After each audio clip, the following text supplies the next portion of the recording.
YouTube के इस channel में हम सभी अभ्यर्थियों का स्वागत करते हैं जो भी हमारे चैनल के माध्यम से जुड़े हुए हैं। तो एसटीटी से रिगार्डिंग जो भी अपडेट आती है हम सीधे अपने चैनल के माध्यम से पहुंचाने की कोशिश करते हैं। ऐसे में आज की वीडियो काफ़ी ज़्यादा महत्वपूर्ण होने वाली है, क्योंकि हर जगह से अब ये मांग उठने लगी है कि रिस्पॉन्स शीट जो है वो जल्द से जल्द जो है वो जारी किया जाए।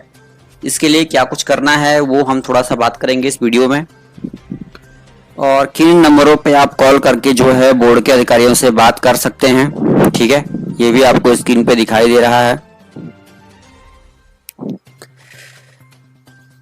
ये वो नंबर हैं 916122230051। अब देखिए, बात यह है कि भाई रिस्पॉन्स शीट जारी होना बहुत ही ज़्यादा अनिवार्य है। बिना रिस्पॉन्स शीट के आपका अगर रिजल्ट भी आता है तो उसके कोई मायने नहीं रहते हैं। अगर किसी कारणवश आपको कोई संशय रहता है कि भाई आप रिजल्ट में आपके नंबर कम आए हैं, या आपको ऐसा लगता है कि भाई आपने तो ज़्यादा क्वेश्चन किए थे और आपको नंबर कम दिए गए हैं, या आपको उम्मीद है कि भाई आप क्वालिफाइड कर रहे हैं लेकिन रिजल्ट में आपका क्वालिफाइड नहीं आ रहा है, तो ये तमाम चीज़ें जो हैं आगे सामने एक समस्या क्रिएट कर सकती हैं छात्रों के लिए। जिनका भी रिजल्ट अगर बोर्ड प्रकाशित करता है तो ये समस्या जो है वो सामने आ सकती है। और कई सारे अधिकारियों से वार्ता हुई है छात्रों की। 28 तारीख कुछ लोग ऐसे हैं जो बता रहे हैं कि भाई 28 अक्टूबर तक जो है वो रिजल्ट प्रकाशित हो जाएगा। तो ऐसे में अलग अलग तरीके से जो है बातें की जा रही हैं। तो इन बातों पे हमें अभी तो खैर कोई ऑथेंटिक प्रूफ नहीं है, इसलिए इनका कोई मायने नहीं रह जाता है। तो इसलिए ये केवल एक दावे किए जा रहे हैं। और मेन जो हमारा मुद्दा है वो है रिस्पॉन्स शीट को लेके, कि रिस्पॉन्स शीट जो है वो हमें जारी करवाना है। तो इसके लिए मैं ये कहूँगा कि भाई एक तो आप देखिए, यहाँ पे आपको स्क्रीन पे दिखाई दे रहा होगा, इस नंबर पे आप जो है लगातार कांटेक्ट करके भी आप अपनी बातों को रख सकते हैं। दूसरे देखिए, मैं आपसे कहूँगा कि भाई सभी लोग एकत्रित होइए और बिहार बोर्ड के सामने चल के एक दिन का समय निकालें सभी लोग, और बिहार बोर्ड के आगे चल के एक बार फिर से धरना प्रदर्शन किया जाए रिस्पॉन्स शीट के लिए। और कई सारे छात्र ये भी कर रहे हैं कि रिस्पॉन्स शीट के लिए केस जो है वो किया जाए पटना हाई कोर्ट में। तो जो भी सही लगे वो, क्योंकि देखिए 2017 में जो टीटी में भी ऐसा ही कुछ हुआ था, रिस्पॉन्स शीट जारी नहीं किया गया था। इसके बाद अभ्यर्थियों ने काफ़ी ज़्यादा हंगामा किया था, धरना प्रदर्शन किया था बीएससी बोर्ड के कार्यालय के समक्ष। उसके बाद जो है आन फान में बिहार बोर्ड ने फैसला लिया था कि भाई रिस्पॉन्स शीट देना है, और रिस्पॉन्स शीट जारी किया गया था। तो ऐसे में सवाल ये उठता है कि भाई हाथ पे हाथ रख के बैठने से कुछ नहीं होने वाला है। और कई सारे ग्रुप में ये बातें की भी जा रही थी कि भाई आगे अब क्या रणनीति तैयार की जाए। तो छात्रों से यही कहना है कि भाई अब एक ऐसा समय है जब सभी को एकजुट होना है, और एकजुट होकर बिहार बोर्ड विद्यालय के परिषद समिति के आगे एक दिन धरना दिया जाए और इसके लिए आवाज़ बुलंद की जाए, तभी जाकर जो है रिस्पॉन्स शीट जारी हो सकता है। क्योंकि रिस्पॉन्स शीट का जारी ना होना अपने आप में सवाल है, एक बड़ा सवाल है, और सवाल घेरे में खड़ा करता है कि धोखा हुआ है छात्रों के साथ। बीएससी बोर्ड कहीं ना कहीं लापरवाही जो है वो उसके सामने देखने को मिली है। तो अब सवाल ये उठता है कि भाई हम रिस्पॉन्स शीट को जारी करवाने के लिए क्या क्या आगे कदम उठा सकते हैं। तो कदम हम यही उठाएंगे। सबसे पहले तो एक तो जरिया है कि भाई आप रिस्पॉन्स शीट के लिए केस भी फाइल कर सकते हैं। ठीक है, दूसरे बीएससी बोर्ड कार्यालय के आगे जाके धरना प्रदर्शन भी किया जा सकता है रिस्पॉन्स शीट के लिए। तो ये तमाम चीज़ें जो है आगे आपका की जा सकती हैं, क्योंकि चुप बैठने से सब कुछ भी नहीं होगा। दूसरी अपडेट की ओर हम बढ़ते हैं आगे, तो देखते हैं क्या कुछ अगली अपडेट है। देखिए, एक छोटी सी अपडेट जो है वो आई थी, इसमें मैंने ग्रुप में देखा था। इसको देख के थोड़ा सा ये माइंड में आया कि इसके बारे में थोड़ा अपडेट दिया जाए।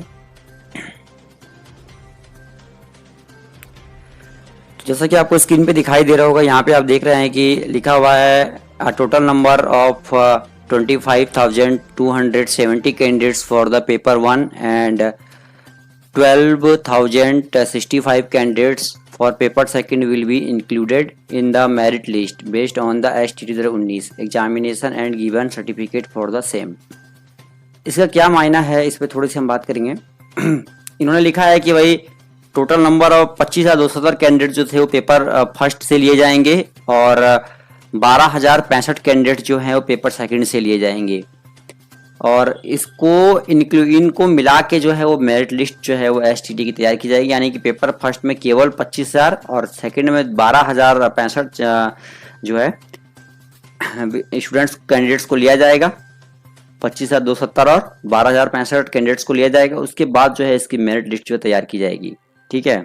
और लिखा है यहाँ पर देखिए best on the S 19 examination and given certificate for the same, और इन्हीं को केवल जो है सर्टिफिकेट दिया जाएगा। तो अब ये सोर्स इस न्यूज़ को कहाँ से मिली है और ये न्यूज़ जो है कितना ऑथेंटिक है और कहाँ क्या इसका सोर्स है, ये तो खैर आने वाला समय ही बता पाएगा। लेकिन इन्हें कोई जानकारी मिली होगी बोर्ड के द्वारा और कुछ अपडेट मिला होगा बोर्ड के द्वारा, तभी जाके ये खबर जो है वो छापी गई है। तो इसमें लिखा है, देख सकते हैं साफ तौर पे कि 25,270 कैंडिडेट जो हैं आपके, total number of 25,270 candidates for the paper first और 12,065 कैंडिडेट्स जो है पेपर सेकंड से इंक्लूड होंगे और इन्हीं को केवल जो है सर्टिफिकेट दिया जाएगा। चलिए तो खैर समय बताएगा क्या कुछ होता है, लेकिन ये एक अपडेट थी जो कि पहुंचाना था, ठीक है। दूसरी आपत्ति को लेकर भी हम बात करेंगे कि भाई आपत्ति आपको कैसे कैसे लगाना है, क्या करना है। इसके लिए मैं नेक्स्ट वीडियो आपको तैयार करके बता दूंगा कि किन किन प्रश्नों पर आप आपत्ति कर सकते हैं, ठीक है, और कितने नंबर जो है कैंडिडेट्स के बढ़ सकते हैं। 1, 2, 3 नंबर तक बढ़ने के आसार हैं कैंडिडेट्स के, क्योंकि इन प्रश्नों में जो गलती है वो देखी गई है, ठीक है। आगे हम बात करते हैं कि चुनाव से पहले सभी लोग अपनी अपनी घोषणा पत्रों को प्रकाशित कर रहे हैं। ऐसे में कुछ महत्वपूर्ण मुद्दे जो हैं वो रखे गए हैं।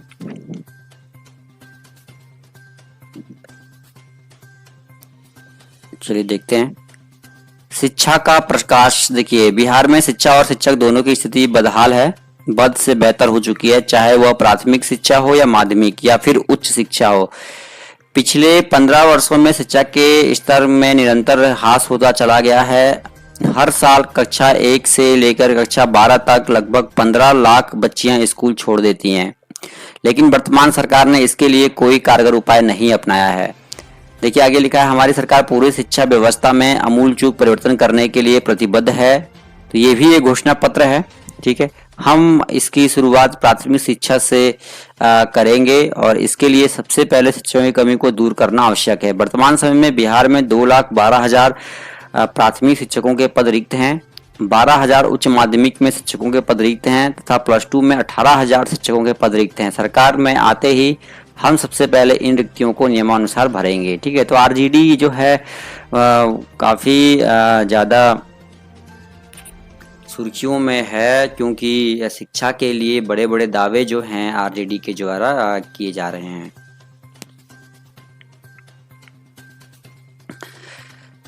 आगे देखते हैं। बिहार की शिक्षा व्यवस्था में दूसरी सबसे बड़ी समस्या वित्त रहित शिक्षा नीति। हमारी सरकार वित्त रहित शिक्षा नीति के खिलाफ है, क्योंकि इससे न शिक्षकों का पेट भरता है और न ही पढ़ाई ही ढंग से हो पाती है। ऐसे वित्त रहित महाविद्यालय जो अपने मानदंडों को पूरा करते हों, वहाँ के शिक्षकों को एक निश्चित राशि सरकार देने का प्रावधान करेगी। तो ये भी देखिए। दूसरे देखिए, इसके अतिरिक्त बिहार में शिक्षक में भेद किया जाता है। ऐसी व्यवस्था को समाप्त करने के लिए हम कृत संकल्प हैं। हमारे शासन व्यवस्था में नियोजित शब्द को कोई स्थान नहीं होगा, चाहे वे नियोजित शिक्षक हों या मदरसा के शिक्षक या फिर संस्कृत विद्यालय के शिक्षक। मानदंडों के अनुरूप सभी नियोजित शिक्षकों का, लाइब्रेरियन का तथा शिक्षकेतर कर्मचारियों का समायोजन किया जाएगा, क्योंकि समान कार्य के लिए समान वेतन देना न सिर्फ मानवता के लिए ही जरूरी है वरन कानून सम्मत भी है। उन्हें भी वही वेतन और सुविधा मिलेगी जो राजकीय शिक्षक और कर्मचारियों को मिलता है। देख सकते हैं भाई कितने सारे बड़े बदलाव आगे देखने को मिल रहे हैं। आगे देखिए, शिक्षा को बिहार में अंतिम पायदान से आगे ले जाने के लिए हम निम्नलिखित कदम उठाएंगे। बीपीएल परिवारों से आने वाले बच्चे घरेलू परिस्थिति वश अपनी पढ़ाई 12वीं के आगे नहीं कर पाते हैं। इसको ध्यान में रखते हुए हमारी सरकार 9वीं कक्षा से लेकर 12वीं कक्षा तक रोजगार उन्मुख व्यावसायिक प्रशिक्षण कार्यक्रम को शिक्षा के सिलेबस में जोड़ेगी, ताकि 12वीं के बाद उन बच्चों को उचित जगहों पर नौकरी मिल सके। तो ये भी अच्छी बात है भाई। आगे देखिए, ज़्यादातर सरकारी स्कूलों में गरीब एवं ग्रामीण क्षेत्र के छात्र जो हैं पढ़ते हैं। हमारी प्राथमिकता स्पष्ट है कि हम प्रदेश के सारे सरकारी विद्यालयों के बुनियादी ढांचे को वैश्विक स्तर का बनाएंगे, जिनमें स्मार्ट क्लासेस के अलावा वैश्विक स्तर पर पुस्तकालय, प्रयोगशाला, खेल के मैदान, शौचालय, पेयजल की व्यवस्था सुनिश्चित की जाएगी। तो ये तमाम बदलाव जो हैं वो किए जा सकते हैं।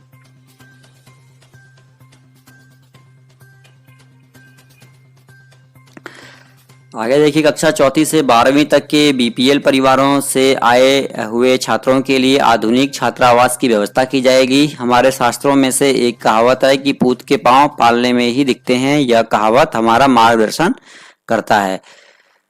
तो देख सकते हैं भाई, ये भी एक घोषणा पत्र है जिसमें कि बड़े बड़े बदलावों को रखा गया है। बिहार की शिक्षा व्यवस्था पे नज़र जो है वो रखा गया है कि इस प्रकार अगर हमारी सरकार आती है तो इस प्रकार का बदलाव किया जाएगा। तो अब तो आने वाला समय ही बताएगा क्या कुछ होता है। फिलहाल तो ये बातें जो हैं वो रखी गई हैं। तो चलिए दोस्तों, इस वीडियो में इतना ही। पसंद आए जरूर शेयर कीजिएगा। धन्यवाद। जय हिंद।